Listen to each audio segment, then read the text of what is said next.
तो hello guys. तो यार जैसे कि अभी तुम लोग जानते ही होगे कि ये जो अभी पोकेमॉन जर्नीज़ है ये इतनी धमाकेदार चल रही है, मतलब कितनी अनप्रिडिक्टेबल चीज़ें हो रही है। जैसे कि अभी अभी रिसेंट एपिसोड में गो ने ये सॉबल को पकड़ लिया। लोगों को लग रहा था कि सॉबल को तो ऐश ही पकड़ेगा, अगर इसके पीछे ना एक ही मतलब रीज़न है। और अभी जैसे कि तुम लोग जानते ही हो कि ये जो रियोलू है वो अभी अभी अंडे से हैच हुआ है और उसको रियोलू को भी इतनी सारी ट्रेनिंग देनी है।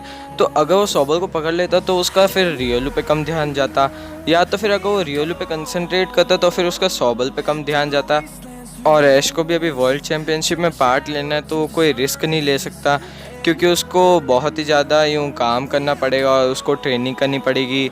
और वो इतने दो बेबी पोकेमॉन्स को मतलब ट्रेनिंग भी नहीं दे सकता। और जैसा कैरेक्टर अभी हमको इस सॉबल का दिखाया है ना, उससे लगता नहीं है कि इसमें कुछ भी फाइटिंग स्पिरिट है।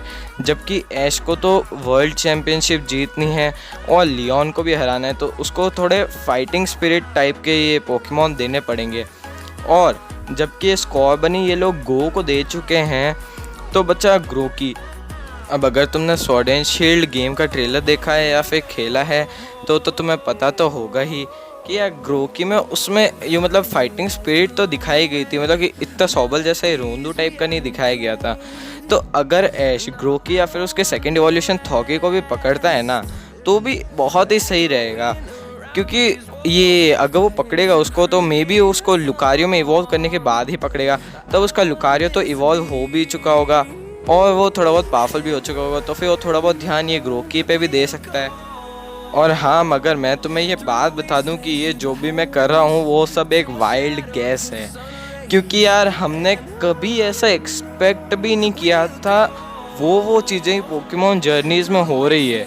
मतलब तुम कभी भी सोच सकते थे ऐश जैसा पोकेमॉन ट्रेनर, कभी ड्रैगनाइट, ये गेंगार और लुकारियो जैसे पोकेमॉन, और तो और ये गलारियन फारफेच्ड जो कि उसका पहला रीजनल फॉर्म था, वो उसको पकड़ सकता है। मतलब हमने कभी भी ऐसा सोचा नहीं था कि ऐसी कुछ चीज़ें हो सकती है ये पोकेमॉन एनीमे में जो ये ऐश कर सकता है।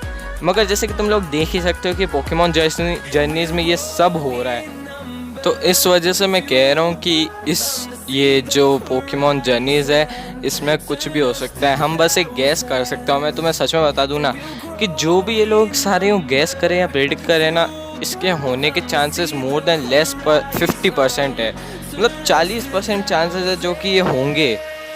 और एक और बात है जो कि ये सपोर्ट करती है कि ऐश ग्रोकी या थॉकी को पकड़ सकता है, वो ये है कि ऐश ने हर रीजन में एक ग्रास टाइप पोकेमॉन को तो पकड़ा ही है, बस 6th रीजन को छोड़ के उसने हर रीजन में एक ग्रास टाइप को तो पकड़ा ही है। हाँ, तो फिर क्या पता वो इसमें भी पकड़ ले, क्योंकि यार पोकेमॉन जर्नीज़ है ये, तो इसमें तो कुछ भी हो सकता है। और ये भाई ये बहुत ही शानदार जा रही है पोकेमॉन जर्नीज़। तो मैं तो कहता हूँ कि भाई ये ऐश ग्रोकी या फिर थॉकी को पकड़े और उसको रियलामून बनाए, जिससे कि उसकी ये टीम बहुत ही ज़्यादा स्ट्रॉन्ग हो जाएगी। और अब जहाँ तक बात रही ये ऐश के ग्रीन निंजा के वापस आने की, तो वो देखो मैं कंफर्म तो नहीं कह सकता कि वो वापस आएगा तो वहीं पे ही रुक जाएगा या बस थोड़े टाइम के लिए आएगा या फिर उसकी टीम में ही ज्वाइन हो जाएगा। अब भाई क्योंकि उसको लियोन जैसे इतने अनडिफिटेबल चैम्पियन को हराना है तो उसको अपने पुराने कुछ पोकेमॉन की तो ज़रूरत पड़ेंगे ही ना, जो कि बहुत ही अच्छा एक्सपीरियंस हो, जिसका ऐश के साथ बहुत ही अच्छा बॉन्ड हो। हाँ, तो अब मैं जानता हूँ कि तुम लोगों में से बहुत लोग कहेंगे कि भाई वो तो चाइज़ार्ड भी तो है। अब देखो चाइज़ार्ड को अपन इसलिए कंसिडर नहीं कर सकते कि वो बहुत बार आ चुका है, जबकि ग्रीन निंजा सिर्फ एक ही रीजन में आया है और वो अभी भी ये ज़ाइगार्ड के साथ काम कर रहा है। तो मे बी वो इस चक्कर में या तो वो ये गलार रीजन में आ जाए और ये ऐश का सपोर्ट कर दे, या फिर वो थोड़े टाइम के लिए मिलना है। हाँ, तो भाई जैसा कि मैंने तुम्हें पहले ही कहा था कि हम इसमें कुछ भी कंफर्म नहीं कह सकते, तो मैं भी कंफर्म नहीं कह सकता कि ये ग्रीन निंजा वापस आएगा या नहीं आएगा। मगर ये चाइज़ार्ड के आने के चांसेस तो बहुत ही कम है, मतलब ग्रीन निंजा से बहुत ही कम है। और जैसे कि तुम लोग जानते हो ये पोकेमॉन जर्नी बहुत ही अनप्रेडिक्टेबल चल रही है, तो इसमें भाई कुछ भी हो सकता है। तो हाँ यार, आज की वीडियो इतनी ही थी। तो अगर तुम्हें पसंद आई तो यार इसको लाइक कर देना, चैनल पर नए हो तो सब्सक्राइब कर देना और वीडियो पे कमेंट जरूर कर देना। तो हाँ यार, अगली वीडियो में मिलते हैं, तो तब तक के लिए अलविदा।